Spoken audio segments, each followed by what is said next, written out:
and Morgan Webb. Yeah, hoorah. Yeah. Welcome to Xplay. War. It's that magical time in a young man's life when he's allowed to kill people to his heart's content. Today's very special Xplay is devoted to games about the blood-soaked fields of battle.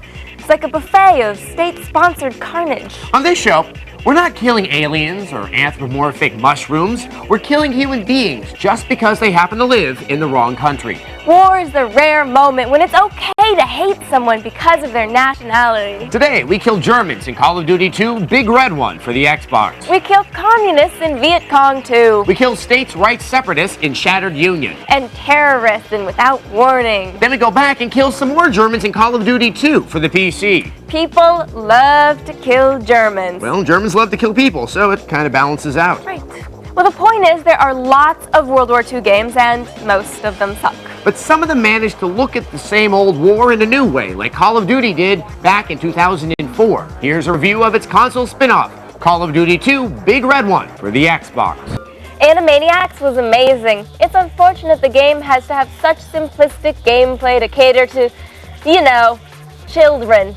An Animaniacs game shouldn't have to indulge your inferior gaming skills. Animaniacs belongs to us, the world-weary young people of the 90s. You're gonna make a lame platformer out of a cartoon, make it out of one of the idiotic cartoons you kids watch, like Dora or Franklin. Franklin is nothing more than a low-rent little bear, and Kim Possible is a big-eyed tart. And Avatar: The Last Airbender is so boring. Hey, wait, Avatar's a really good show. No, it's not. He bangs hair. Wrestler and Morgan Webb. Welcome back to our kid-friendly episode of Xplay. We're showing you guys games that are fun for kids of all ages. But mostly ages that are too young to play other cooler games, like Dead or Alive 4 or God of War. Yes, but if your mommy won't allow you to get a real game and you're still enough of a baby to listen to what she says, you might consider getting Teenage Mutant Ninja Turtles 3. Ooh. Yes, here's our review.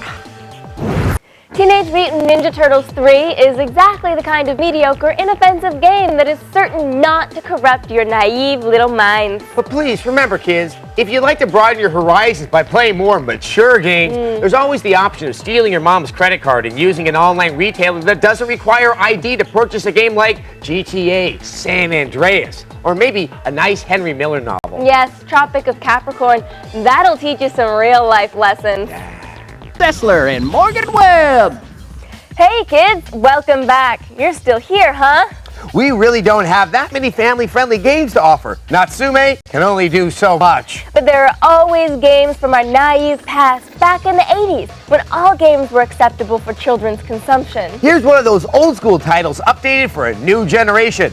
Dig Dug, Digging Strike. Yeah, that's what games were like back when we were kids. Ugly and repetitive. And we liked it. Back in my day, if I wanted to play a video game, I had to walk 3/4 of a mile through the searing San Francisco springtime to get to an arcade. One time, I almost died of cherry blossom inhalation. You kids don't know how good you've got it. Go watch a commercial.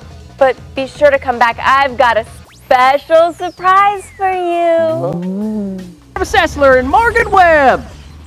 Welcome back to our special kid-friendly I Am So Tired of This. Yeah, you kids need to grow up and learn to deal with real life. Life isn't a board game. It's not a cute coin-collecting adventure. Life is nasty, brutish, and short. Just like children.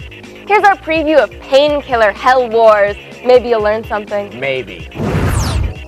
Violent, huh? And a little bit scary. Yeah, but you liked it. It was gritty and dirty and dangerous. That's what real games are about. So thanks for joining us, kids, and come back next time. We have a family-friendly show. I'll teach you what hentai means. Oh, goody. But please understand that we won't be having another kids show for a very, very long time. Maybe when the next Harvest Moon game comes out, because children love livestock. You want to know what else children love? What? Viewer mail. Kids can't read. Today's viewer mail is from Debbie. She writes, Dear Xplay, my sons have been asking for World of Warcraft. However, my husband and I are concerned that we would put our computer at significant virus risk. Could you give us some advice? Debbie, you should have no concerns about World of Warcraft putting your computer at risk for viruses. To get to you, someone would have to hack Blizzard's server. And if hacking Blizzard's server were possible, I have a lot more epic items. Now, what you shouldn't be concerned about is exposing your children to the most dangerously addictive MMORPG of all time. Oh, sure, it'll start out innocently enough, an hour or so a night. Then suddenly your kids are spending 14 hours straight running Molten Core, and then they develop rickets because they never leave the house. After just a 3-month subscription, your sons will be strangers to you, obsessed with creating a balanced build for Frost Arcane Mage, buffing strange men in back alleys just so they can afford that next bar of Arcanite. Is it worth it to you, turning your children into husks of men? Well, it should be, because World of Warcraft is a hell of a game. Also, $15 a month is the cheapest babysitter you're ever going to find. Except Xanax.